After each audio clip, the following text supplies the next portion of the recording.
Miren, la gente quiere ser millonaria, no rica. Son muy pocas, escasas, diría yo, las personas que saben de qué se trata ser rico. Los millonarios abundan, los ricos son escasos.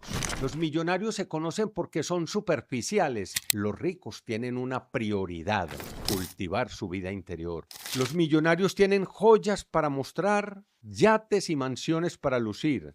Los ricos tienen tiempo para compartir, paciencia para esperar, confianza para vivir, valentía para inspirar y un corazón siempre dispuesto a servir. A los millonarios les sobra el dinero, a los ricos les sobra la grandeza. Los millonarios son la élite del mundo, los ricos son la élite de la vida.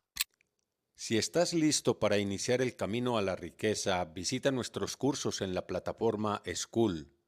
Y aquí, en nuestra biografía, encuentras el link.